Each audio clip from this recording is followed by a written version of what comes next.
Congratulations to the Weber Wildcats. I think they'll probably move up to maybe two this week. They're a good football team.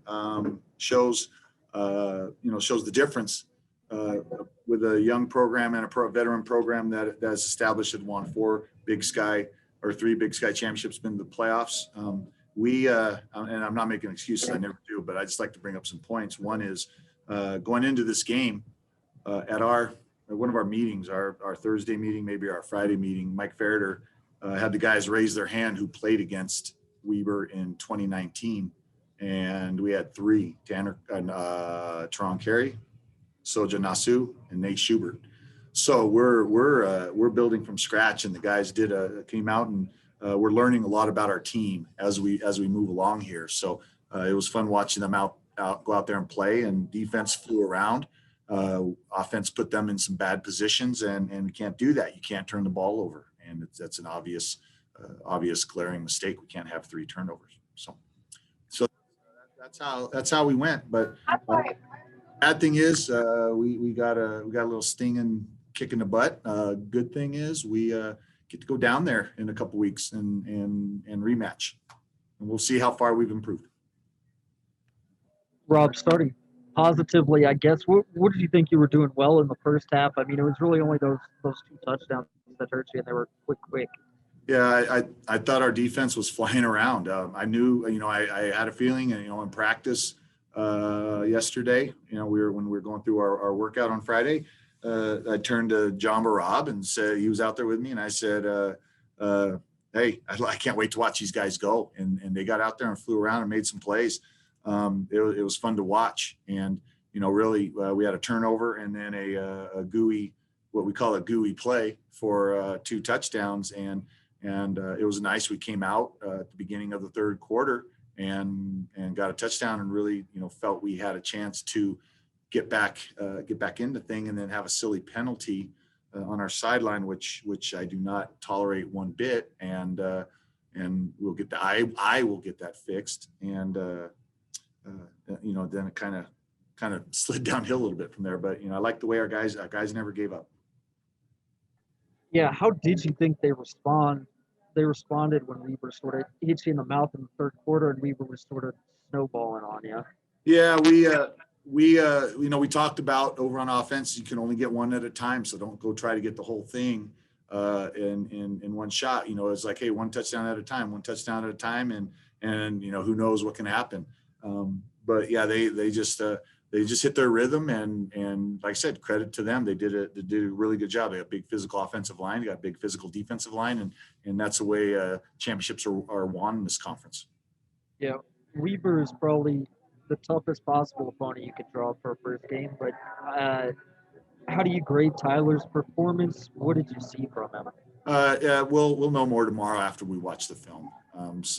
I think he, just like everybody, shown he hadn't played in a while, but he's very calm. His demeanor on the sideline is excellent. He never gets rattled.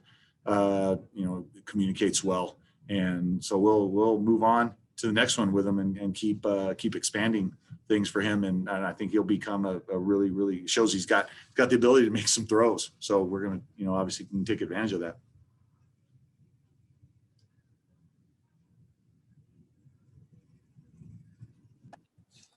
Hey, Coach. I know that you got a couple games between now and then, but what do you think are your biggest takeaways to get out there and beat Weber State next time you play them in a couple weeks? I'll worry about that when we get to that week. Come on, don't put that on me. No, it's we know what we get with a Jay Hill coach team, and they're going to be physical. They're going to be tough, and I liked our plan.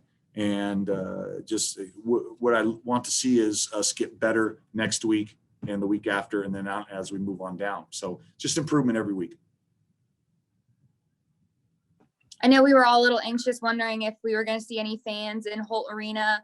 What was that like to have spectators in there? And it felt pretty loud in there for the limited attendance. Yeah, I thought it was fun. I was glad to see the people there. That's just the biggest win of the day was the fact that we played a football game after being told that supposedly we won't be able to breathe on each other ever again. So it's like I said, the administration, President Satterley did a fantastic job, Pauline Theros, getting this set up, allowing us to practice and giving us the ability to prepare for a game and go out and play. That's a win in itself right there. And I'm proud of the way these guys have prepared, and we're a young team, and we're going to continue to get better. That's part of the fun of this.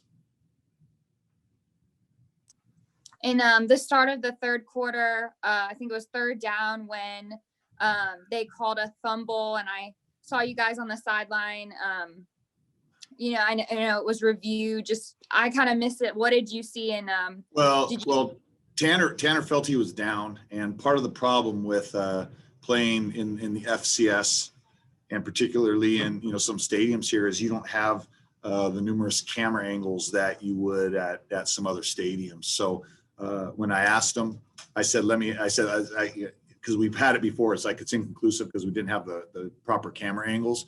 And I asked the officials, I said, hey, could you not see it because of the camera angles? And they go, yeah, we didn't have enough views of it. So that's what we're faced with. That's the way it goes. At least we had a chance to have it reviewed and get the ball, but you can't cry over that. That's the way it goes. And we'll go from there. Thanks, Coach. Yep. Coach, talking about your youth, I mean, how much did they target the freshman corner? It seemed like they were going after him a lot.